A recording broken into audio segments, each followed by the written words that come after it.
एक काम करो, अपने फ्रिज में जाओ, एक बर्फ उठाओ और अपने हाथ में रखो, उसको रब करो, तो क्या होगा, तुम्हारा हाथ ठंडा हो जाएगा लेकिन वो बर्फ पिघल जाएगी। सिंपल है। या फिर तो मैस्टिक लो, उसको थोड़ा रब करो तो वो गर्म हो जाएगा और वो हीट देगा, और या जल गया तो पूरा ही जल जाएगा और हीट देगा। तो ये कैसे होता है? ये होता है रिएक्शन एंथैल्पी से। एंथैल्पी क्या है? कांस्टेंट प्रेशर पे heat, heat at constant pressure. अब डेल्टा एच जो कि इतनी देर से हम पढ़ ही रहे थे अलग अलग लेक्चर से, वो कैसे? तो ये देखो, डेल्टा एच मतलब delta R H equals to H product minus reactants. मतलब फाइनल जो है वो कैसे निकला, मतलब फाइनल में जो हीट है वो कैसे आई, प्रोडक्ट से या रिएक्टेंट से, यूनिवर्स में चली गई, यूनिवर्स में आ गई, कैसे होगा वो सब हम पढ़ेंगे। मतलब अब ये देखो, रिएक्टेंस से प्रोडक्ट तक गया, हीट आउट हुई, रिएक्टेंट से प्रोडक्ट गया, हीट इन हुई। तो डेल्टा एच अगर हीट आउट, अगर हीट बाहर निकली तो नेगेटिव, हीट अंदर आई तो पॉजिटिव। ये बात हम लोग जानते हैं। तुम लोग बोलोगे मेज हमें पता है। बाय द वे गाइस, हमारे हो चुके हैं 100 सब्सक्राइबर्स, तो प्लीज जाओ सब्सक्राइब करो। And by the way guys, मेरा नाम डॉक्टर वेनम मेज है, मैं जो एक डीमन हूँ, एंड तुम लोग मुझे बुला सकते हो मिस्टर चार्मिंग। सो ये रहा। अब इसको एग्जाम्पल समझो, एक अच्छे एग्जाम्पल्स है। अब मेरे पास 30 रुपए है, इंडिया में करेंसी जो 30 में चलती है वो है 30 रुपए। मैंने तुम्हें 30 रुपए दिए, लेकिन तुम्हारे पास जब तुम घर गए तो तुम्हारे पास हो गए 120 रुपए।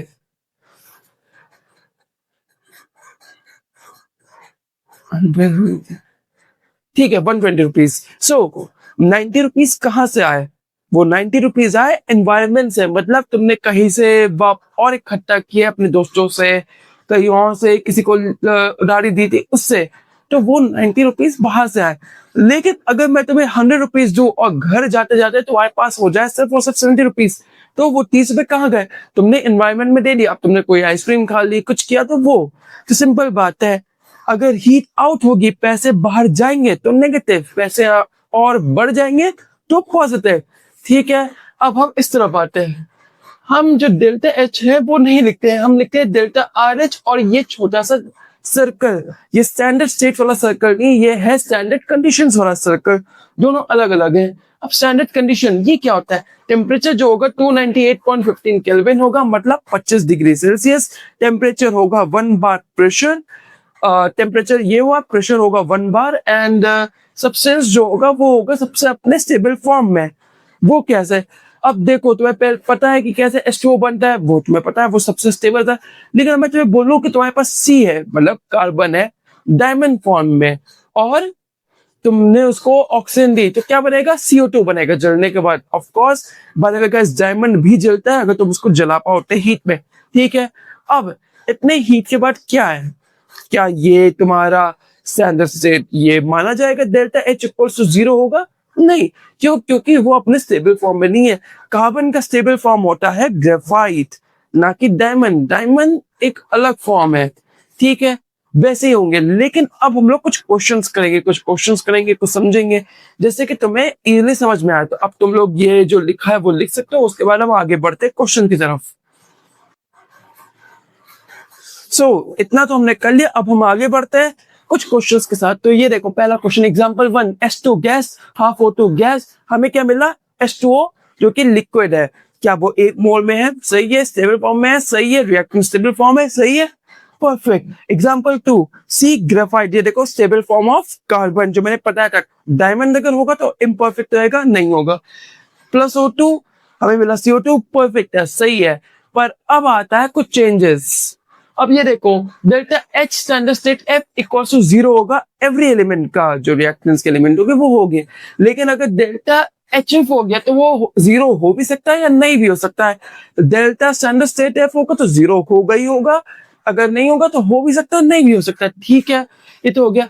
अब आता है इंपॉर्टेंट फॉर्मूला, ये delta R H standard state equals to sum of H standard state product sum of standard state reactant. ठीक है, अब ये टेबल देखो, तुम्हें क्या दिख रहा है? CH4 का क्या है? -75। O2 का क्या है? 0। CO2 का क्या है तुम्हारा?